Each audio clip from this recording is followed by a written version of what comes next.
Chapter 71 5 elements demon sealing array. Chapter 71 5 elements demon sealing array. यह तलवार निश्चित रूप से कोई साधारण तलवार नहीं थी। दूसरे लेवल के हथियार रिफाइनर के तौर पर चू वेई इसे एक नजर में पहचान सकता था। दुनिया में हथियार रिफाइनर कितने भी काबिल क्यों न हो, वे कच्चे माल के बिना काम नहीं चला सकते। अगर कच्चा माल शानदार और कीमती है तो रिफाइनर के बनाए हथियार भी बहुत अच्छे होंगे। जमीन के नीचे सफेद पत्थर की बड़ी तलवार साफ तौर पर जीनियस अर्थ ट्रेजर ने बनाई थी। चू वेई ने गहरी सांस ली और फिर शीशे से देखा कि जमीन के नीचे और क्या है। लेकिन चू वेई निराश था। ऐसा लग रहा था कि जमीन के नीचे धुंध है। उसे सिर्फ मूर्ति और बड़ी तलवार दिख रही थी और कुछ नहीं। असल में चू वेई को आज बहुत सी चीजें मिली थीं, जैसे आधे ड्रैगन की ताकत, रोबोट की लाश और कई राक्षस जानवरों की बॉडी। इन चीजों का इस्तेमाल जीन निकालने के लिए किया जा सकता है और उसे जरूर बहुत सी चीजें मिलेंगी। लेकिन चू वेई ने सिर्फ उस बड़ी तलवार पर नजर डाली। चू वेई जानता था कि अगर आज उसे मिली सभी चीजों को जोड़ भी दिया जाए तो भी वे जमीन के नीचे रखी तलवार जितनी कीमती नहीं होंगी। सिस्टम, मैं अपने विजडम पॉइंट्स का इस्तेमाल करके एक फॉर्मेशन मास्टर बनना चाहता हूं। चू वेई जानता था कि जमीन पर स्पिरिचुअल एनर्जी फॉर्मेशन को फॉर्मेशन मास्टर ने बनाया था, इसलिए अगर वह अंडरग्राउंड में जाना चाहता था तो उसे पहले ग्लास लैंड पर स्पिरिचुअल एनर्जी फॉर्मेशन को तोड़ना होगा। डिंग। एक विजडम पॉइंट घटाने के बाद पोस्ट एक फॉर्मेशन मास्टर बन गया है और सभी first level spiritual energy formation बना सकता है। घटाने के बाद एक विजडम पॉइंट बचता है। फॉर्मेशन कार्वर से जानकारी मिलने के बाद चू वेई ने तुरंत ग्लास लैंड पर फॉर्मेशन को देखना शुरू कर दिया। लेकिन चू वेई जितना ज्यादा उसे देखता उतना ही डर जाता। फॉर्मेशन कार्विंग मास्टर से जानकारी मिलने के बाद चू वेई को सिर्फ यह महसूस हुआ कि जमीन पर स्पिरिचुअल एनर्जी फॉर्मेशन बहुत कॉम्प्लेक्स था। यह ऐसी चीज नहीं है जिसे कोई first order formation master crack कर सके। चू वेई ने अंदाजा लगाया कि पहले लेवल के फॉर्मेशन कार्विंग मास्टर की तो बात ही छोड़िए, मुझे डर है कि दूसरे और तीसरे लेवल के फॉर्मेशन कार्विंग मास्टर भी इसे नहीं तोड़ पाएंगे, और अब भले ही वह दूसरे लेवल के फॉर्मेशन कार्विंग मास्टर में अपग्रेड करने के लिए अपने बचे हुए विजडम पॉइंट्स को फिर से भुना ले, वह इसे नहीं तोड़ पाएगा। अरे, जिस नक्काशी करने वाले ने यह स्पिरिचुअल एनर्जी फॉर्मेशन बनाया है वह पक्का एक बड़ा नाम है। आपको पता होना चाहिए कि इस जमाने के सभी प्रोफेशन में फॉर्मेशन कार्वर्स सबसे कम मिलते हैं। जैसे ताइवान शहर में हथियार बनाने वाले और अल्केमिस्ट तो हैं, लेकिन कोई फॉर्मेशन कार्वर नहीं है। फॉर्मेशन मास्टर आध्यात्मिक ऊर्जा का इस्तेमाल फॉर्मेशन पर हमला करने, बचाव करने या उन्हें सील करने के लिए कर सकता है।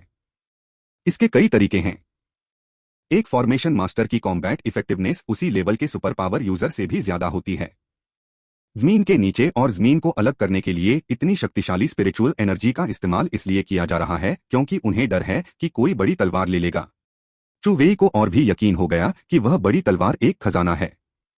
लेकिन मैं इस स्पिरिचुअल एनर्जी फॉर्मेशन को कैसे तोड़ सकता हूं? चू वेई ने कुछ देर सोचा, फिर उसका दिमाग चमक उठा और उसने सिस्टम से कहा, सिस्टम, मैं तुमसे एक सवाल पूछने के लिए कुछ विजडम पॉइंट्स खर्च करना चाहता हूं। मैं मीन पर इस स्पिरिचुअल एनर्जी फॉर्मेशन को कैसे तोड़ सकता हूं?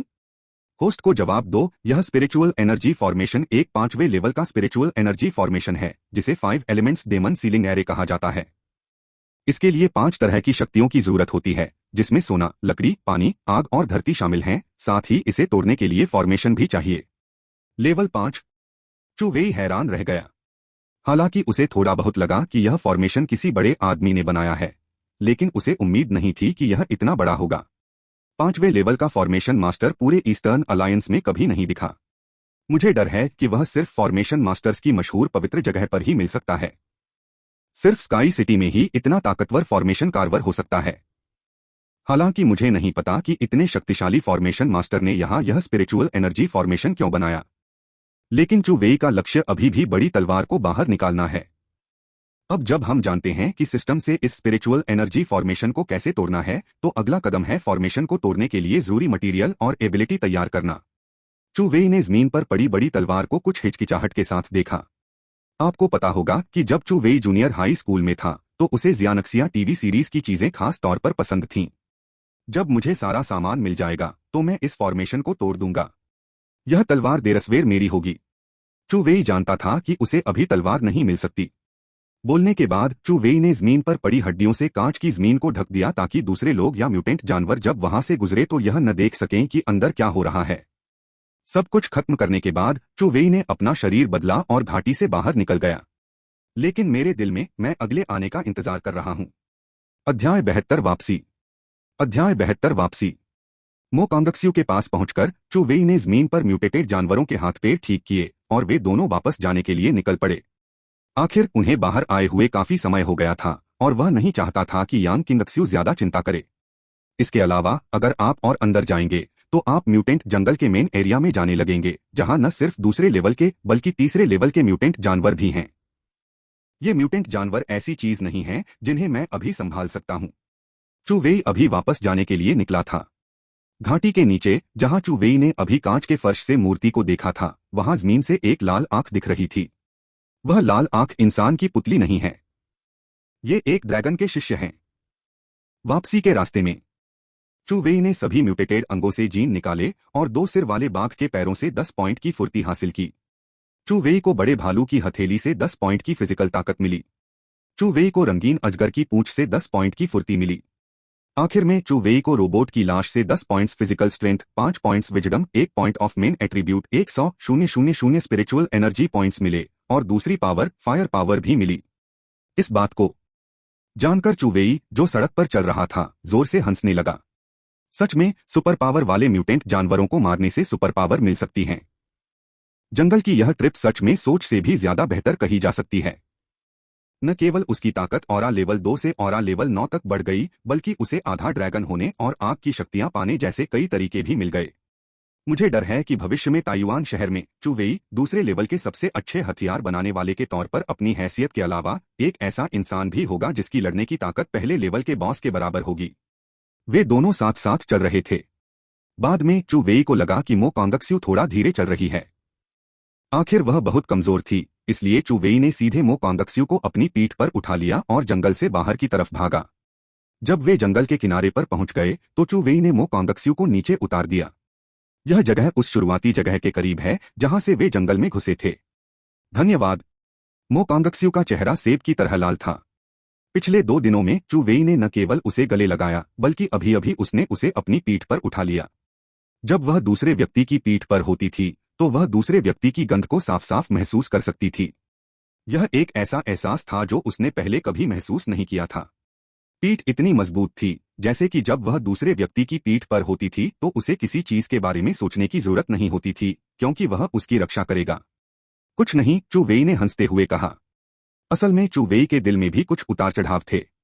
यह पहली बार था जब उसने किसी लड़की को अपनी पीठ पर उठाया था और चू वेई दूसरे व्यक्ति की खुशबू को साफ साफ सूंघ सकता था। यह एक ताजा खुशबू थी। संक्षेप में चू वेई को लगा कि इसकी खुशबू बहुत अच्छी है।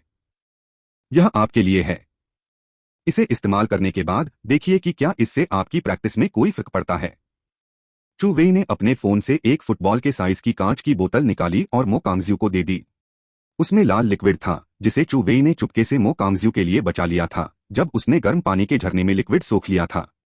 क्योंकि लाल लिक्विड उसकी अपनी फिजिक बदल सकता है, तो यह मो कांगक्स्यू की फिजिक भी बदल सकता है, लेकिन ज्यादा नहीं। मो कांगक्स्यू हैरान रह गई। उसे अभी भी लाल लिक्विड याद था। उसने देखा था कि चू वेई ने कैसे धीरे धीरे अपनी काया बदली थी। यह चीज बहुत महंगी है। मो कांगक्स्यू ने धीमी आवाज में कहा कि हालांकि उसे यह लिक्विड बहुत चाहिए था, लेकिन वह जानती थी कि इस लिक्विड की कीमत जरूर बहुत ज्यादा थी।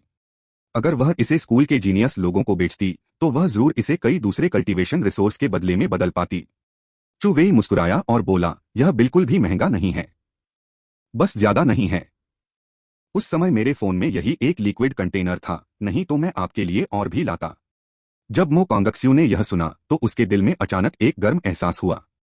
उसने दोनों हाथों से बोतल ली और मुस्कुराते हुए कहा, तो मैं इसे ले लूंगी। फिर से धन्यवाद। मो कांगक्स्यू जब मुस्कुराती थी तो बहुत अच्छी लगती थी, जैसे बर्फ पिघल रही हो और बसंत आ रहा हो। चू वेई एक पल के लिए हैरान रह गया, लेकिन जल्दी से अपना सिर घुमाया और बोला, कुछ नहीं। वैसे प्लीज मेरी बात सीक्रेट रखना। चू वेई स्कूल लौटते ही गपशप करने वाले क्लासमेट्स से घिरा नहीं रहना चाहता था। तो जो चीजें तुमने मुझे दी उनका इस्तेमाल मुझे रिश्वत देने के लिए किया गया, मो कांगक्स्यू ने अचानक मजाक में कहा। नहीं, वैसे भी यह तुम्हें दिया ही गया है। तुम्हें ऑरा शील्ड भी अपने पास रखनी चाहिए। सुपर पावर के दायरे में कोई भी शील्ड को तोड़ नहीं सकता। चू वेई का थोड़ा कंफ्यूज्ड टोन देखकर मो कांगक्स्यू फिर से मुस्कुराया। अचानक चू वेई भी शर्मिंदा हुआ और फिर सीरियसली बोला, बहुत बहुत थैंक यू। मेरे डैड के अलावा आप मेरे लिए बहुत अच्छे हैं। एक पल के लिए चू वेई को समझ नहीं आया कि क्या जवाब दे। कुछ समय बाद चू वेई को इस सब का दोष जूनियर हाई स्कूल पर डालना पड़ा। अगर मैंने जूनियर हाई स्कूल में लड़कियों से ज्यादा बातचीत की होती तो मुझे अब इतनी शर्मिंदगी नहीं होती। सब कुछ समझाने के बाद दोनों जंगल में घुसने की शुरुआती जगह की ओर बढ़े। अगर क्लास 101 के क्लासमेट और टीचर यांग अभी तक वापस नहीं गए थे तो यिन वहीं उनका इंतजार कर रहा होगा। चैप्टर 73 क्लास 101 इकट्ठा होता है और झांग जुन से फिर मिलता है। चैप्टर 73 क्लास 101 इकट्ठा होता है और झांग जुन से फिर मिलता है। जल्द ही उनकी नजरों में लोगों का एक ग्रुप दिखाई दिया। यह यांग किंगक्सू था जो क्लास 101 के उन क्लासमेट्स को लीड कर रहा था जो इंतजार कर रहे थे। लेकिन मौके पर झगड़े की आवाजें आ रही थीं और स्क्वाड लीडर झांग जून को जोर से यह कहते हुए सुना गया, हम चू वेई का हमेशा इंतजार नहीं कर सकते। मेरा समय बहुत कीमती है और चू वेई मुझसे इंतजार करवाने के लायक नहीं है। इसके अलावा वह लेवल 2 ऑरा वाला व्यक्ति शायद अभी जंगल में मरने वाला है। स्क्वाड लीडर, यह मत सोचो कि हमें नहीं पता। तुम हमेशा चू वेई को नापसंद करते थे। अब जब चू वेई इतना ताकतवर हो गया है तो बेशक तुम चाहते हो कि वह मर जाए। तुम्हें जलन हो रही है। चू वेई की तारीफ करने वाली एक लड़की नाखुश होकर बोली। झांग जून हंसा, क्या मुझे उससे जलन हो रही है? तो क्या हुआ अगर वह सेकंड लेवल वेपन रिफाइनर है? अगर उसमें मजबूत स्पिरिचुअल एनर्जी कल्टीवेशन न होती तो उसे पूरी जिंदगी दूसरों की सुरक्षा की जरूरत नहीं पड़ती। हालांकि आमतौर पर ताकतवर हथियार बनाने वालों और कीमियागरों का साम्राज्य में एक खास रुतबा होता है, लेकिन उन्होंने अपनी जिंदगी हथियार और कीमिया की पढ़ाई में लगा दी है, इसलिए वे आमतौर पर बहुत ताकतवर नहीं होते और उन्हें साम्राज्य या दूसरी पारिवारिक ताकतों की सुरक्षा की जरूरत होती है। हम भले ही चू वेई को ताकत का इस्तेमाल करने के लिए दूसरों की जरूरत हो, फिर भी वह तुमसे बेहतर है। वह है। झांग जून ने त्योरियां चढ़ाई, मुझसे बेहतर? मैं अब स्पिरिचुअल एनर्जी के तीसरे लेवल पर हूं। अगर चू वेई ने मेरे साथ जबरदस्ती करने की हिम्मत की तो देखते हैं मैं, झांग जून, उससे कैसे निपटता हूं। उसके आसपास के स्टूडेंट्स थोड़े चौंक गए। जाहिर है उन्हें उम्मीद नहीं थी कि झांग जून अब अपनी स्पिरिचुअल एनर्जी के लेवल 2 पर नहीं था, बल्कि वह पहले ही अपनी स्पिरिचुअल एनर्जी के लेवल 3 पर पहुंच चुका था। ऐसे लेवल पर क्लास के सभी स्टूडेंट्स मिलकर भी शायद इस लेवल तक नहीं पहुंच पाते। उसका अपोनेंट आखिरकार क्लास 101 स्कूल की सबसे खराब क्लास है। झांग जून, जो शुरू में काफी अच्छा था, इस क्लास में सिर्फ मो कांगक्स्यू को पाने के लिए आया था। अपने क्लासमेट्स को सरप्राइज देखकर झांग जून ने हल्की सी मुस्कान दी। जब से चू वेई क्लास में मेन कैरेक्टर बन गया था, झांग जून को कभी भी यह अच्छा नहीं लगा कि उसके क्लासमेट्स उसकी वजह से सरप्राइज हों। इस समय झांग जून को लगा कि वह फिर से क्लास 101 में मुख्य व्यक्ति बन जाएगा। तुमने कहा था कि तुम मुझे मारना चाहते हो? ठीक है, मैं भी तुम्हें पीटना चाहता हूं। इसी समय जंगल से एक आवाज आई। यह चू वेई और मो कांगक्स्यू थे जो यहां आए थे। चू वेई झांग जून और दूसरों के बीच अभी हुई बातचीत को साफ साफ सुन सकता था। सभी स्टूडेंट्स ने अपना सिर घुमाकर देखा। जब उन्होंने वेई और मो कांग को साफ देखा तो सभी स्टूडेंट्स खुशी से चिल्ला उठे।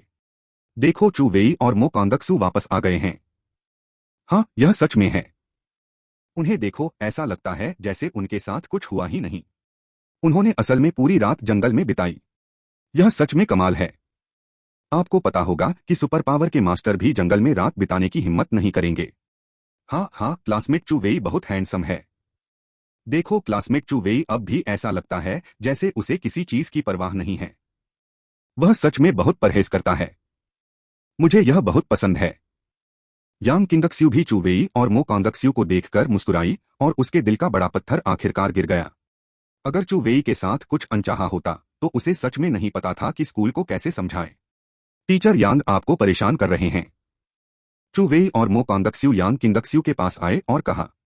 यांग किंगक्सू के चेहरे पर मुस्कान थी। कुछ नहीं, बस वापस आ जाओ। मुझे पता है कि तुम इतनी आसानी से मुसीबत में नहीं पड़ोगे। यांग किंगक्सू की मुस्कान भी उतनी ही खूबसूरत है। उसकी मुस्कान कोमल सूरज की तरह है जो लोगों को एक गर्मजोशी का एहसास देती है।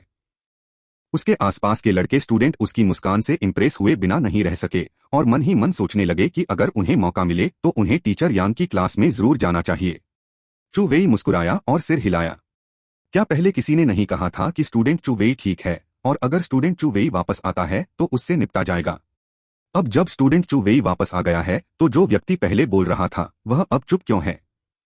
अध्याय 74 झांग जून को हराना। अध्याय 74 झांग जून को हराना। जिस क्लासमेट की पहले क्लास मॉनिटर झांग जून से बहस हुई थी, अब वह झांग जून से बहुत गुस्से में बात कर रही थी। इस समय झांग जून का चेहरा उदास था, कुछ तो उस लड़की की बात की वजह से और कुछ इसलिए कि चू वेई ने अभी अभी क्या कहा, मैं भी तुम्हें पीटना चाहता हूँ। जब से वह क्लास 101 में आया है, झांग जून हर दिन क्लास का स्टार रहा है और उसने पहले कभी उससे ऐसे शब्द कहने की हिम्मत नहीं की। चू वेई झांग जून ने अपनी मुट्ठियां कसकर भींच लीं।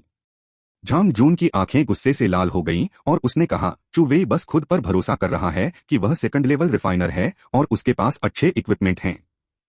अगर तुम इन इक्विपमेंट का इस्तेमाल नहीं करते तो क्या तुम मुझसे इस तरह बात करने की हिम्मत करते हो? झांग जून का मानना था कि जब तक चू वेई उन पहले और दूसरे लेवल के हथियारों और कवच का इस्तेमाल नहीं करता, तब तक उसके लिए चू वेई से निपटना कुछ ही मिनटों का काम होगा, जो आध्यात्मिक ऊर्जा के दूसरे लेवल पर था, अपनी लेवल 3 आध्यात्मिक ऊर्जा की ताकत से। अरे क्लास मॉनिटर, तुम सच में डिमांड करने में बहुत अच्छे हो। तुम चू वेई को उसके हाथ बांधने और उसे पीटने क्यों नहीं देते? हाँ, सही है। चू वेई एक हथियार बनाने वाला है। यह उसकी काबिलियत है कि वह सामान बनाता है। अगर तुम में काबिलियत है तो तुम भी यह कर सकते हो। यह सही है। अपने आसपास के क्लासमेट्स की बातें सुनकर झांग जून का चेहरा और भी उदास होता गया। साथ ही उसने अपनी आंखों के कोने से देखा कि कई क्लासमेट्स अभी भी मन ही मन उससे नफरत कर रहे थे। झांग जून के मन में नफरत और गुस्सा भरा हुआ था। उसने चू वेई को घूरा और एक एक शब्द कहा, क्या तुम्हारी हिम्मत है? चू वेई ने हल्के से मुस्कुराते हुए कहा, क्यों नहीं? मुझे उम्मीद है कि तुम्हें इसका पछतावा नहीं होगा। अचानक चू वेई मान गया। झांग जून ने ठंडी मुस्कान के साथ कहा, मुझे उम्मीद है कि तुम्हें इसका पछतावा नहीं होगा। तो फिर तुम किसका इंतजार कर रहे हो? चू वेई ने झांग जून की तरफ हाथ बढ़ाया। झांग जून ने कहा, अपने हथियार और कवच कुछ समय के लिए किसी और के हाथों में दे दो। झांग जून को साफ तौर पर डर था कि चू वेई अचानक हथियारों का इस्तेमाल करके उस पर बुरे तरीके से हमला कर देगा। चू वेई हल्के से मुस्कुराया। झांग जून अब एक जोकर जैसा लग रहा था। उसने अपने हाथ से आयरन वुड ब्रेसलेट उतारा और फिर दूसरे लेवल का हथियार स्लैशिंग नाइफ निकालकर अपने पास बैठे मो कांगक्स्यू को दे दिया। अभी के लिए इसे मेरे पास रखो। मो कांगक्स्यू ने सिर हिलाया और उसे ले लिया। चू वेई ने अभी अभी मो कांगक्स्यू को हथियार दिया था और झांग जून ने तुरंत एक्शन लिया, सीधे पेट पर लात मारी। वह चू वेई को पीछे की ओर लात मारना चाहता था। घिनौना, तुमने तो शुरुआत भी नहीं बताई। हाँ बिल्कुल, बहुत ही घटिया। अपने आसपास के क्लासमेट्स की बेइज्जती का सामना करते हुए झांग जून को कोई परवाह नहीं थी। वह बेरुखी से मुस्कुराया, जो सच में बचकाना था। साथ ही उसे यह भी लगता था कि चू वेई बचकाना है। अगर उससे हथियार और सामान इस्तेमाल न करने को कहा जाता तो वह हथियार और सामान इस्तेमाल नहीं करता। वह सच में बेवकूफ था और हीरो बनना और दिखावा करना पसंद करता था। इस बार मैं, झांग जून, तुम्हें भालू की तरह लात मारूंगा। झांग जून के पैरों को पास आते देख चू वेई को लगा कि उसकी नजर में झांग जून के पैर बहुत धीमे हैं, कछुए जितने धीमे। चू वेई ने आराम से अपना हाथ बढ़ाया और विरोधी का पैर पकड़ लिया। फिर सामने वाले की हैरान आंखों के सामने चू वेई ने अपना हाथ उठाया और सीधे एक हाथ से झांग जून का पैर उठाकर उसे अपने सामने उल्टा खड़ा कर दिया। उसके पैर ऊपर की ओर थे। फिर चू वेई ने झांग जून को एक के बाद एक लात मारी। वहां कोई शब्द नहीं थे, कोई भावना भी नहीं थी, बस एक पिटाई थी। Bang bang bang. पिटाई की आवाज मौके पर मौजूद सभी लोगों के कानों में गूंज रही थी, खासकर झांग जून को चू वेई के हाथ से हवा में लटकाया गया था। यह सच में फांसी और पिटाई थी। पिटाई आधे मिनट तक चली। जब चू वेई ने झांग जून को कचरा फेंकने की तरह बाहर फेंका तो झांग जून का चेहरा पहले से ही जूतों के निशानों से भरा हुआ था और उसका चेहरा चोटिल और सूजा हुआ था। मुझे डर है कि इस समय उसके पिता को भी झांग जून को पहचानने में मुश्किल होगी। अध्याय 75 वापस स्कूल। अध्याय 75 वापस स्कूल। झांग जून को पीटने के बाद चू वेई ने आराम से ताली बजाई, जैसे उसने अभी अभी कोई मामूली काम किया हो, और फिर मो कांगक्स्यू से कहा, चीजें दिलाने में मेरी मदद करने के लिए धन्यवाद। मो कांगक्स्यू ने हथियार चू वेई को लौटा दिया। जब उसने झांग जून को देखा तो उसकी आंखों में कोई बदलाव नहीं था। वह जानती थी कि अगर चू वेई चाहे तो वह झांग जून को एक थप्पड़ से मार सकता है। क्या यह खत्म हो गया? देख रहे स्टूडेंट्स को लगा कि यह मुकाबला बिना किसी घटना के हुआ। उन्होंने देखा कि एक मजबूत आदमी एक कमजोर मुर्गे को पीट रहा था। बहुत पावरफुल क्लासमेट चू वेई सच में पावरफुल है। किसने कहा कि क्लासमेट चू वेई में सिर्फ स्पिरिचुअल एनर्जी लेवल 2 की ताकत है? मुझे लगता है कि वह स्पिरिचुअल एनर्जी लेवल 4 वाला इंसान है। नहीं तो वह झांग जून को कैसे हरा सकता था, जो स्पिरिचुअल एनर्जी लेवल 3 है? यह सुनकर जमीन पर लेटे हुए झांग जून को इतना गुस्सा आया कि उसके दांत लगभग गिर गए। उसने अपनी आंखें बंद कर लीं और बेहोश हो गया। हाँ, मुझे लगता है कि चू वेई और भी रहस्यमयी होता जा रहा है। वह स्पिरिचुअल एनर्जी में लेवल 4 पर है। सिर्फ टॉप स्टूडेंट्स की क्लास के लोगों में ही ऐसी ताकत हो सकती है। बहुत बढ़िया, हमारी क्लास में स्पिरिचुअल एनर्जी में लेवल 4 पर एक आदमी भी है और वह सेकंड लेवल वेपन रिफाइनर भी है। देखते हैं कि भविष्य में कौन यह कहने की हिम्मत करता है कि हमारी क्लास 101 पूरी तरह से कचरा है। यह सही है। चू वेई को झांग जून को हराने में कोई बड़ी कामयाबी महसूस नहीं हुई। आखिर झांग जून अब उसकी नजर में बहुत कमजोर हो गया है। वह बस एक जोकर है। इस घटना के बाद चू वेई ने ऐसे जोकर की तरफ फिर कभी देखा तक नहीं। गर्मागर्म बहस के बीच यांग किंगक्सू ने पूरी क्लास को स्पिरिचुअल एनर्जी बस में बिठाकर स्कूल वापस भेज दिया। अभी कुछ समय पहले ही स्कूल लौटा हूं। इससे पहले कि चू वेई को ठीक से आराम करने का समय मिलता, प्रिंसिपल ने उसे प्रिंसिपल के ऑफिस में बुला लिया। जैसे ही वह अंदर गया, प्रिंसिपल ने उसे डांटा और कहा कि चू वेई अब स्कूल की ट्रेनिंग का फोकस है। वह टीचर की इजाजत के बिना जंगल में इतनी खतरनाक जगह में कैसे जा सकता है? अगर कुछ हो गया तो? उन्होंने यह भी कहा कि चू वेई अब बहुत कीमती है और उसका भविष्य उज्जवल है। उसे हर काम में सावधान रहना चाहिए और अपनी जान बचानी चाहिए। चू वेई ने कड़वी मुस्कान के साथ सुना। जब से उसने उससे कंपटीशन में जाने का वादा किया है, प्रिंसिपल उसे लेकर खास तौर पर परेशान और उत्साहित है। अगर दूसरे लोग यह सुनेंगे तो उन्हें पक्का लगेगा कि वह प्रिंसिपल का नाजायज बेटा है जो विदेश में रह रहा है। प्रिंसिपल के ढेर सारे कारण सुनने के बाद प्रिंसिपल ने आखिरकार चू वेई को आराम करने दिया और कहा कि वह कल आकर स्टूडेंट रेटिंग संभाले। चू वेई ने आह भरी और उसके कान आखिरकार शांत हो गए। चू वेई बाहर चला गया और प्रिंसिपल ने चू वेई की पीठ की ओर देखा और कहा, तुम्हें मुसीबत में नहीं पड़ना चाहिए। जब मैं कल दूसरे स्पिरिचुअल कल्टीवेशन प्रिंसिपल्स के साथ वीडियो चैटिंग कर रहा था तो मैंने शेखी बघारी कि हमारे स्कूल में एक हथियार बनाने वाला जीनियस है जो उन्हें जरूर शर्मिंदा कर देगा। अगर आपको कुछ हो गया और आप मुकाबला नहीं कर पाए तो मैं उन्हें खुद नहीं देख पाऊंगा। वापस डॉर्मेट्री में चू वेई अभी लौटा ही था कि उसके रूममेट्स ने उसे घेर लिया। हालांकि चू वेई स्कूल में बीच में ही आ गया था और वह कई रूममेट्स के साथ एक ही क्लास में नहीं था, फिर भी उनके बीच अच्छे रिश्ते थे। कम से कम जब चू वेई पहले बुरा था तो किसी ने उसे परेशान नहीं किया। ली चेन, जिसके बाल गमले जैसे थे, ने कहा, भाई चू मेरे प्यारे, मैंने सुना है कि तुमने म्यूटेंट जंगल की इस ट्रिप में खूब धूम मचाई है। चू वेई ने हल्के से मुस्कुराते हुए कहा, बस इतना ही। यह बस इतना ही कैसे हो सकता है? मैंने सुना है कि तुमने और कोल्ड क्लास फ्लावर मो कॉन्गक्स्यू ने म्यूटेंट जंगल में अकेले एक रात बिताई थी। अध्याय 76 नवीनतम सिस्टम पैनल। अध्याय 76 नवीनतम सिस्टम पैनल। हाँ, मैंने सुना है कि भाई चू एक हीरो था जिसने खूबसूरत लड़की को म्यूटेंट जानवर से बचाया था। मुझे बस यह नहीं पता कि खूबसूरत लड़की ने उससे शादी करने का वादा किया था या नहीं। आह, मेरे सपनों में देवी। मेरा सपना टूट गया। यह कहने के बाद रूममेट जो फैन ने बढ़ा चढ़ाकर अपनी छाती ढक ली। चू वेई बेबस होकर मुस्कुराया। क्या ये लोग सच में यह नहीं सोच सकते कि कैसे मजबूत बने? वे हर दिन इन चीजों की परवाह करते हैं। चू वेई की बेबस मुस्कान देखकर कई लोगों ने कहा, इसे मना करने की कोशिश मत करो। सफाई देना तो छिपाने के बराबर है। यह देखकर चू वेई बेबसी से सिर्फ अपना सिर हिला सका और उन्हें बात करने दिया। चू वेई अपने बिस्तर पर लेट गया और कई रूममेट्स आराम से बातें कर रहे थे, लेकिन उनमें से ज्यादातर लड़कियों के बारे में बात कर रहे थे, कभी मजबूत बनने के बारे में नहीं। कभी कभी वे चू वेई को साथ में बात करने के लिए खींच लेते थे। ऐसा कोई तरीका नहीं था, चू वेई को जवाब देना पड़ता था और उनसे आराम से बात करनी पड़ती थी। एक रात ऐसे ही बीत गई। अगले दिन चू वेई जल्दी उठ गया। शायद यह ताकत में बहुत सुधार की वजह से हुआ है। भले ही वह कल ट्रैवल कर रहा था और लड़ रहा था, लेकिन अच्छी नींद के बाद चू वेई को बहुत ज्यादा एनर्जी महसूस हुई और उसे बिल्कुल भी थकान महसूस नहीं हुई। सिस्टम, मेरा पैनल खोलो। कल लौटने के बाद चू वेई के पास करने के लिए बहुत सारे काम थे और उसने यह नहीं देखा कि उसका लेटेस्ट पैनल क्या बन गया है। ठीक है होस्ट का लेटेस्ट कैरेक्टर एट्रीब्यूट पैनल इस तरह है। ताकत 100 पॉइंट्स, इससे होने वाली अटैक पावर 10,000 जिन है। नोट, होस्ट अभी के दायरे में सबसे ज्यादा फिजिकल ताकत पर पहुंच गया है।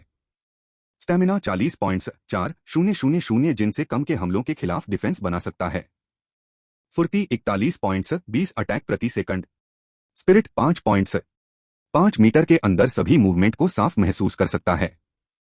विजडम 6 पॉइंट्स, नोट, होस्ट खुद से अलग अलग प्रोफेशनल नॉलेज पाने के लिए विजडम पॉइंट्स का इस्तेमाल कर सकता है और सिस्टम से सवाल पूछने के लिए विजडम पॉइंट्स का भी इस्तेमाल कर सकता है। Aura value 100,004 million. अभी ऑरा लेवल 9 है। मुख्य एट्रीब्यूट पॉइंट्स 1 पॉइंट। सिस्टम के अगले वर्जन को अपग्रेड करने के लिए सिर्फ 1/100 की जरूरत है। होस्ट की क्षमता लाल बिजली आग। होस्ट का शरीर आधा ड्रैगन। होस्ट की skills spiritual finger gun. Host की खास skills arm of strength. Host का सामान काटने वाला चाकू, लोहे और लकड़ी का कवच। होस्ट की इस्तेमाल की जाने वाली चीजें क्यूई और ब्लड पिल, फायर फीनिक्स ब्लड पिल, 10 स्पिरिचुअल पिल्स। होस्ट का काम second level weapon refiner, first level array master.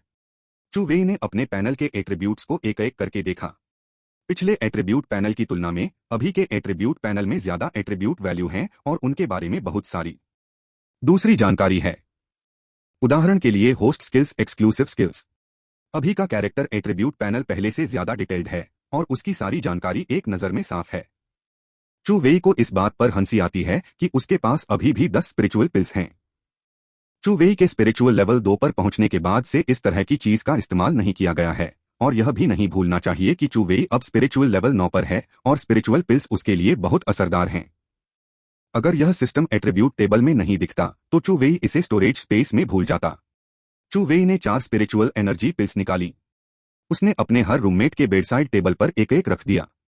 ये लोग उसे ब्रदर चू कहते रहे, इसलिए उसे उनका ध्यान रखना चाहिए। हालांकि ये स्पिरिचुअल एनर्जी पिल्स उसके लिए बेकार थीं, फिर भी वे उनके लिए बहुत असरदार थीं। आखिर उनमें से सबसे ताकतवर ली चेन स्पिरिचुअल एनर्जी लेवल 1 पर पहुंच गया था। चू वेई ने अपने रूममेट्स को नहीं जगाया जो अभी भी सो रहे थे और अकेले बाहर चले गए। अध्याय 77 SS रेटिंग। अध्याय 77 SS रेटिंग। उस समय स्कूल में डॉर्मेट्री के बाहर ज्यादा लोग नहीं थे। हालांकि आप खेल के मैदान पर कई छात्रों को सूरज के सामने अपनी शारीरिक फिटनेस का अभ्यास करते हुए देख सकते हैं। मेरे रूममेट्स जैसे लोगों के अलावा जो कड़ी मेहनत करने को तैयार नहीं हैं, इस दुनिया में ऐसे कई लोग हैं जो मजबूत बनने के लिए कड़ी मेहनत करने को तैयार हैं। उनमें से सबसे मशहूर जिसने ताकतवर बनने के लिए कड़ी मेहनत की वह ईस्टर्न अलायंस का साउथर्न किंग है। कहा जाता है कि अलायंस का यह मशहूर राजकुमार जवानी में बेकार था। आखिर में अपनी मेहनत और लगन से उसने प्रैक्टिस से 7 सुपर पावर हासिल कर ली और अचानक एक बेकार आदमी से राजकुमार बन गया। तब से उसके पास खूबसूरत औरतें और ताकत थी और यह राजकुमार अचानक ईस्टर्न अलायंस के अनगिनत आम स्टूडेंट्स के लिए रोल मॉडल बन गया। अनगिनत आम स्टूडेंट्स राजकुमार की तरह बनना चाहते थे और खूबसूरत कारों और खूबसूरत महिलाओं के साथ जिंदगी के टॉप पर पहुंचना चाहते थे। चू वेई उन लोगों पर ज्यादा ध्यान नहीं देते थे जो कड़ी मेहनत करते थे। आखिर वह एक सिस्टम वाले इंसान थे और उनके जैसी दुनिया में नहीं थे। जिस गति से वह शक्तिशाली होता जा रहा है वह उनकी दृष्टि में ईश्वर के समान हो सकता है। चू वेई स्कूल के कई रास्तों से होते हुए प्रिंसिपल के ऑफिस में पहुंचा। आज चू वेई सुबह सुबह प्रिंसिपल की रिक्वेस्ट का जवाब देने और अपनी रेटिंग के बारे में बात करने के लिए आए। दरवाजा खोलने पर देखा कि प्रिंसिपल पहले से ही अंदर थे। जब प्रिंसिपल ने देखा कि यह चू वेई है तो उनके चेहरे पर तुरंत दादाजी जैसी मुस्कान आ गई। क्लासमेट चू वेई, मुझे उम्मीद नहीं थी कि तुम इतनी जल्दी उठ जाओगे। लगता है तुम इतनी कम उम्र में सेकंड लेवल वेपन रिफाइनर बन सकते हो। तुम सुबह जल्दी उठ गए होगे, उठो और खूब प्रैक्टिस करो।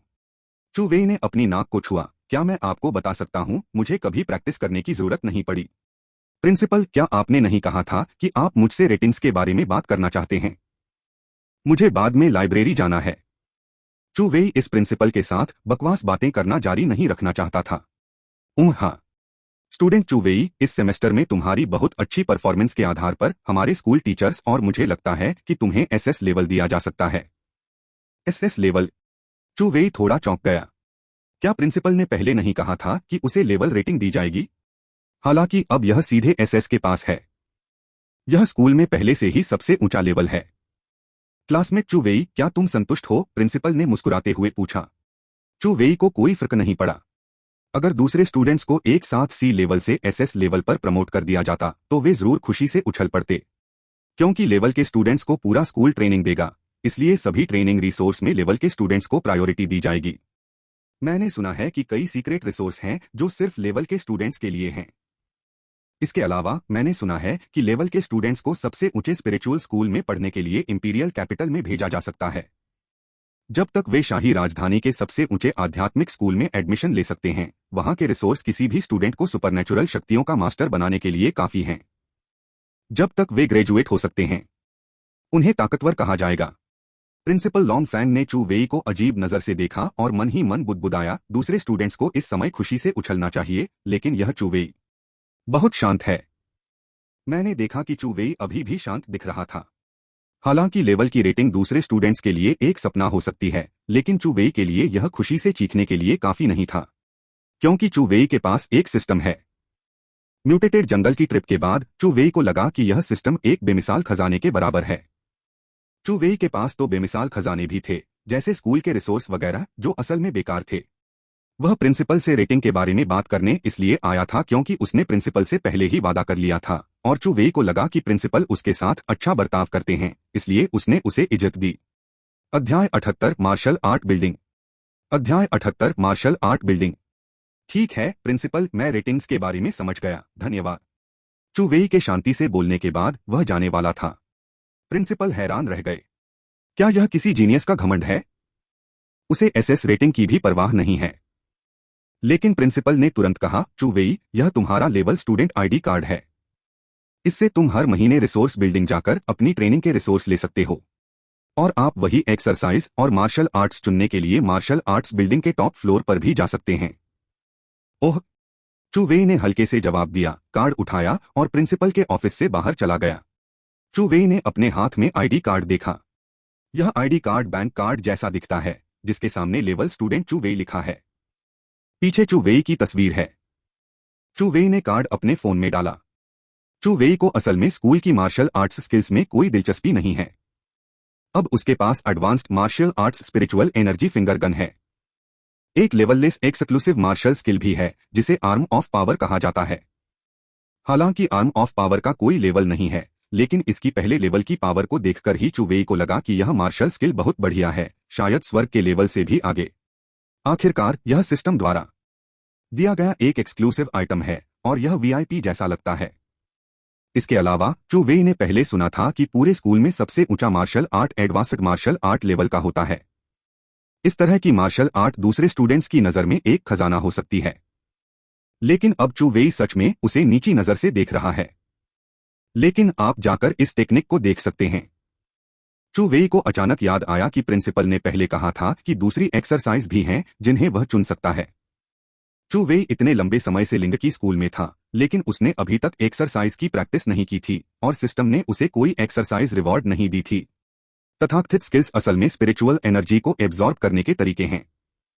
अच्छी स्किल्स खराब स्किल्स से कई गुना ज्यादा पावरफुल होती हैं।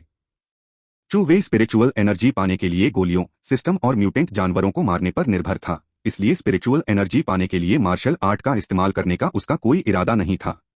लेकिन अब जब चू वेई स्कूल वापस आ गया है, तो वह शॉर्ट टर्म में फिर से म्यूटेटेड फॉरेस्ट नहीं जाएगा, इसलिए चू वेई इस टेक्निक के बारे में जानने के लिए उत्सुक है। ठीक है, चलो पहले देखते हैं कि स्कूल में किस तरह के स्किल्स हैं। फिर लाइब्रेरी चलते हैं। Martial art building. यह एक छोटी सी बिल्डिंग है, लेकिन यह स्कूल की सबसे ज्यादा सुरक्षित जगहों में से एक है। बिल्डिंग के सामने पहुंचने पर दरवाजे पर दो म्यूटेंट रोबोट पहरा दे रहे थे, जिन्होंने आर्मर पहना हुआ था और हाथों में लंबी तलवारें और ढालें थीं। प्लीज मुझे अपना आईडी कार्ड दिखाओ। रोबोट की आवाज सुनकर चू वेई ने अपना आईडी कार्ड दे दिया।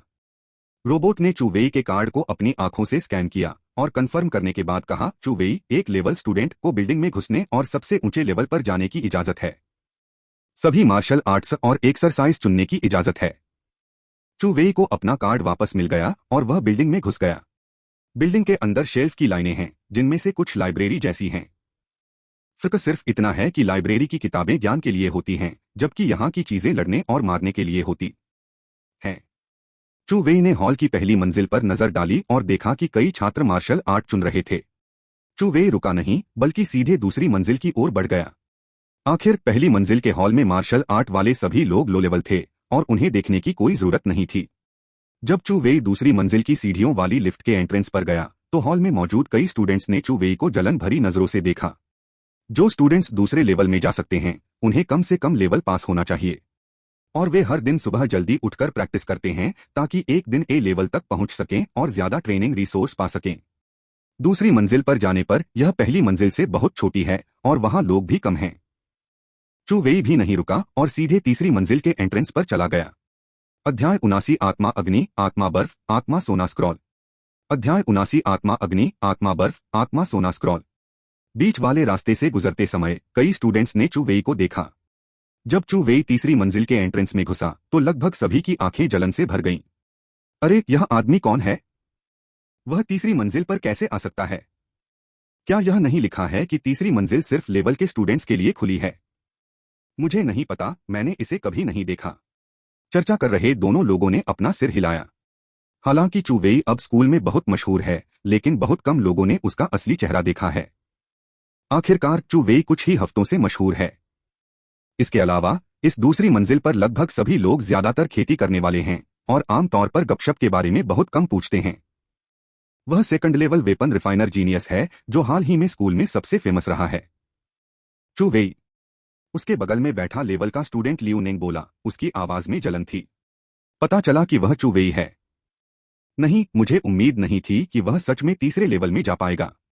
इससे सच में लोगों को हैरानी होती है कि क्या स्कूल की रेटिंग गड़बड़ है। हाँ, सही कहा। क्या तुमने नहीं सुना कि इस बार रेटिंग असेसमेंट 2 हफ्ते में होगा? लॉजिकली वह एक नया स्टूडेंट जो अभी अभी स्कूल में आया है, उसे रेटिंग नहीं मिलनी चाहिए। मुझे सच में समझ नहीं आ रहा कि स्कूल क्या कर रहा है। यह बिल्कुल भी उचित नहीं है।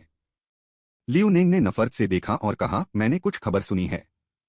मैंने सुना यह चू वेई प्रिंसिपल का नाजायज बेटा है, इसलिए उसके लिए पिछला दरवाजा खोला गया। तुम्हें पता है, उसके आसपास के कई लोगों को अचानक एहसास हुआ। तो बस यही है, मैं बस इतना ही कहूंगा। ऐसा लगता है कि उसके पास तथाकथित दूसरे लेवल के हथियार रिफाइनर के पास कुछ पानी जरूर होगा। नहीं तो कौन इतना ताकतवर हो सकता है और इतनी जल्दी दूसरे लेवल के वेपन रिफाइनर लेवल तक पहुंच सकता है? बस यही, बस यही। चू वेई ने उनकी बातें नहीं सुनी, क्योंकि चू वेई उस समय तीसरी मंजिल पर पहुंच चुका था। तीसरी मंजिल पर हॉल छोटा नहीं है, लेकिन वहां डिस्प्ले पर बहुत कम चीजें हैं, बस कुछ शेल्फ हैं। दरवाजे पर कुर्सी पर एक बूढ़ा आदमी बैठा था। उसने आराम करने के लिए अपनी आंखें बंद कर ली थीं और किसी के अंदर आने की आवाज सुनकर उसने अपनी आंखें खोली। चू वेई ने बूढ़े आदमी की तरफ देखा। इस बूढ़े आदमी को ही इस जगह की रखवाली करनी चाहिए। चू वेई की नजर में चू वेई को लग रहा था कि इस बूढ़े आदमी को सुपर पावर के दायरे में पहुंच जाना चाहिए था। इस लेवल के इंसान को ताइवान शहर में बड़ा बॉस माना जाता है। ऐसे लोगों से सावधान रहना तीसरे लेवल की अहमियत दिखाता है। जब बूढ़े आदमी ने चू वेई को देखा तो उसका कभी कभी धड़कने वाला दिल चौंक गया। जवान आदमी की आंखें बहुत शांत थीं और खतरे का एहसास भी है। यह एहसास इतना अजीब था कि उसे सच में एक स्टूडेंट में खतरा महसूस हुआ। चू वेई ने बूढ़े आदमी के एक्सप्रेशन को देखा और थोड़ा चौंक गया। उसे उम्मीद नहीं थी कि बूढ़े आदमी की समझ इतनी तेज होगी और उसे अपनी ताकत का पता चल गया होगा। स्कूल लौटने के बाद से प्रिंसिपल ने भी ध्यान नहीं दिया कि उसकी ताकत बहुत बढ़ गई है, लेकिन यह बूढ़ा आदमी सुराग देख सकता है। लेकिन चू वेई ने इस पर ज्यादा ध्यान नहीं दिया। हालांकि बूढ़ा आदमी ताकत में अच्छा था, फिर भी वह उन 4 म्यूटेंट जानवरों जितना अच्छा नहीं था जिनसे उसने कल लड़ाई की थी। चू वेई बुकशेल्फ जैसी शेल्फ के पास गया और उसे देखा। उस जमाने की कई एक्सरसाइज और मार्शल आर्ट्स कंप्यूटर में डेटा की तरह स्टोर थे, लेकिन कई अजीब स्किल्स भी हैं जो एक खास मटेरियल से बनी किताबों में रिकॉर्ड होती हैं, जो कंप्यूटर प्रॉब्लम होने पर स्किल्स को खराब होने या खोने से बचा सकती हैं। चू वेई के सामने की कई एक्सरसाइज इस तरह की किताबों में रिकॉर्ड की गई थीं। चू वेई ने अपने सामने एक किताब उठाई जो एक इंटरमीडिएट मार्शल आर्ट लेवल की 3-फोल्ड स्पिरिचुअल कल्टीवेशन मेथड थी। चू वेचू ने थोड़ी सी नजर डाली और पाया कि 3 बार आध्यात्मिक साधना का तरीका एक व्यक्ति को एक आम व्यक्ति की तुलना में 3 गुना तेजी से अभ्यास करने में मदद कर सकता है। इस तरह का हुनर आम लोगों के लिए पहले से ही बहुत अच्छा है, लेकिन चू वेई के लिए वह इस पर ध्यान भी नहीं देता। चू वेई ने स्पिरिचुअल फायर स्क्रॉल नाम की एक और एडवांस्ड मार्शल आर्ट्स किताब उठाई। स्पिरिचुअल फायर जुआन चू वेई को इसमें थोड़ी दिलचस्पी थी, क्योंकि अगर वह इस स्किल में माहिर हो जाता तो सुपर पावर की दुनिया में जाने पर उसे फायर पावर का एहसास करने का मौका मिलता। साथ ही ऑरा आग के गुण भी लाएगा। हालांकि यह आग की क्षमता जितनी शक्तिशाली नहीं है, लेकिन यह आम ऑरा से कहीं ज्यादा शक्तिशाली है। लेकिन चू वेई के पास पहले से ही फायर पावर थी, इसलिए यह बेकार था। फिर चू वेई ने चुन चुनकर आखिर में स्पिरिचुअल आइस स्क्रॉल और स्पिरिचुअल गोल्ड स्क्रॉल को टारगेट किया। स्पिरिचुअल फायर स्क्रॉल की तरह अगर आप इन 2 स्किल्स की प्रैक्टिस करते हैं तो सुपर पावर्स के दायरे में आने पर आपको आइस पावर और गोल्ड पावर पाने का मौका मिल सकता है। चैप्टर 80 मैं सच में उसका अपमान करना चाहता हूं। चैप्टर 80 मैं सच में उसका अपमान करना चाहता हूं। हालांकि चू वेई का सिस्टम सुपर पावर पाने के लिए जीन निकाल सकता है, चू वेई ने बहुत कुछ चुना, लेकिन उसे कुछ भी पसंद नहीं आया, इसलिए उसने इन दो किताबों में से एक चुनने का फैसला किया। चू वेई ने स्पिरिट गोल्ड वॉल्यूम चुनने का फैसला किया, क्योंकि चू वेई को बस याद आया कि अगर वह गोल्ड सुपर पावर को समझ लेता तो वह इसका इस्तेमाल म्यूटेंट जंगल में मैजिक सीलिंग फॉर्मेशन को तोड़ने के लिए कर सकता था। मैजिक सीलिंग फॉर्मेशन के लिए सोना, लकड़ी, पानी, आग और धरती 5 सुपर पावर और इसे तोड़ने के लिए फॉर्मेशन की जरूरत होती है, इसलिए उसके पास आग और सोना दोनों थे। चू वेई ने बुकशेल्फ से स्पिरिट गोल्ड वॉल्यूम लिया और जब उसने इसे लिया तो उसने बस इसके बगल में रखी एक्सरसाइज की किताब को छुआ। इस स्पर्श से चू वेई का दिल थोड़ा हिल गया, क्योंकि जब चू वेई ने उस संरचना को छुआ तो उसे असल में उसमें आध्यात्मिक उतार चढ़ाव का एहसास हुआ। इस फॉर्मेशन के आध्यात्मिक उतार चढ़ाव को चू वेई जैसे फॉर्मेशन मास्टर बिल्कुल महसूस नहीं करते। चू वेई ने उत्सुकता से उसके पास रखी स्पिरिट कल्टिवेशन सीक्रेट नाम की किताब निकाली और चू वेई यह देखकर हैरान रह गया कि इस किताब में असल में एक स्पिरिचुअल फॉर्मेशन था। किसी ने इस किताब के असली कंटेंट को छिपाने के लिए ऑरा फॉर्मेशन का इस्तेमाल किया। चू वेई ने भौहें चढ़ाई। अगर उसने अभी किताब में ऑरा फॉर्मेशन तोड़ा तो पक्का उस बूढ़े आदमी को डर लगेगा जो इसकी रखवाली कर रहा था। बेहतर होगा कि इसे वापस ले जाकर बाद में पढ़ा जाए। फिर चू वेई ने एक high level martial arts book चुनी। यह वैसे भी फ्री थी तो क्यों न इसे ले लिया जाए। मार्शल आर्ट्स चुनने के बाद चू वेई उसे रजिस्ट्रेशन के लिए बूढ़े आदमी के पास ले गया। एक हफ्ते बाद किताब वापस करनी पड़ी। जब बूढ़े आदमी ने रजिस्टर किया तो वह थोड़ा हैरान रह गया जब उसने चू वेई द्वारा चुनी गई spirit cultivation technique martial arts को देखा। उन्होंने कहा, आपकी काबिलियत से आप पक्का एक बेहतर मार्शल आर्ट्स बुक की प्रैक्टिस कर सकते हैं। यह बहुत आम है। मुझे डर है कि इससे आपको ज्यादा मदद नहीं मिलेगी। चू वेई को लगा कि बूढ़े आदमी को किताब में राज पता चल गया है, लेकिन यह उसके लिए एक अच्छी याद दिलाने वाली बात निकली। चू वेई ने अपना सिर हिलाया और कहा, यही है, मुझे यह पसंद है। बूढ़े आदमी के पास चू वेई को रजिस्टर करने के अलावा कोई चारा नहीं था। जब चू वेई बाहर गया तो बूढ़ा आदमी बार बार हिचकिचाया और आखिरकार एक कदम बढ़ाकर चू वेई का पीछा किया। जब चू वेई नीचे दूसरी मंजिल के दरवाजे पर आया तो बूढ़े आदमी ने चू वेई को पकड़ लिया और चिल्लाया, स्टूडेंट चू वेई, टीचर अभी भी तुम्हें एक नया तरीका चुनने की सलाह देते हैं। मैंने स्पिरिचुअल कल्टिवेशन की वह किताब पढ़ी है और वह बहुत आम है। भविष्य के विकास के लिए तरीकों का अभ्यास बहुत महत्वपूर्ण है। चू वेई और दूसरी मंजिल पर मौजूद सभी छात्र हैरान रह गए। उन्हें उम्मीद नहीं थी कि तीसरी मंजिल पर मौजूद बूढ़ा आदमी नीचे आएगा। बूढ़े आदमी ने भी सोचा कि चू वेई एक अच्छा पौधा है और वह चाहता था कि वह कोई बेहतर तरीका अपनाए। चू वेई, चिंता मत करो टीचर, मुझे अपनी लिमिट पता है। अपनी हदें जानते हो? मुझे नहीं लगता कि उसे कोई समझ है। दूसरी मंजिल पर लियू नेंग ने अपने बगल वाले आदमी से कहा, क्या तुम्हें नाम देखकर मार्शल आर्ट चुनना नहीं आता? जियो लिंग जुए, क्या तुम्हें लगता है कि इतना आम नाम एक अच्छा मार्शल आर्ट है? जो लोग पिछले दरवाजे का इस्तेमाल करते हैं उनके पास बिल्कुल भी दिमाग नहीं है। लियू नेंग, अपनी आवाज धीमी रखो, मुझे लगता है कि तुम बस जल रहे हो। हाँ, मुझे जलन हो रही है। आप देखिए कि वह मार्शल आर्ट भी नहीं चुन सकता, जिसका मतलब है कि उसे कोई जजमेंट नहीं है और वह ताइवान शहर का एक टॉप रिफाइनर है। कौन मानेगा कि वह प्रिंसिपल का नाजायज बेटा नहीं है? इस तरह के इंसान को असल में मुझसे भी ऊपर रेट किया गया है, लियू नेंग, जो सच में मेरी बेइज्जती है। लियू नेंग की आवाज धीमी नहीं थी और दूसरी मंजिल पर मौजूद हर कोई उसे सुन सकता था। और लियू नेंग ने चू वेई को उत्तेजक नजर से देखा। असल में लियू नेंग ने हमेशा एक दिन स्कूल में मशहूर होने का सपना देखा था, लेकिन उसे उम्मीद नहीं थी कि नए स्टूडेंट चू वेई ऐसा कर पाएगा, इसलिए उसे चू वेई पसंद नहीं था। है? चू वेई ने उपहास किया। उसने सच में हर तरह के लोगों को देखा। उसका अपमान? चू वेई आज सच में उसे बेइज्जत करना चाहता था। चू वेई कुछ कदम चलकर लियू नेंग के पास गया और उसे ठंडी नजरों से देखा।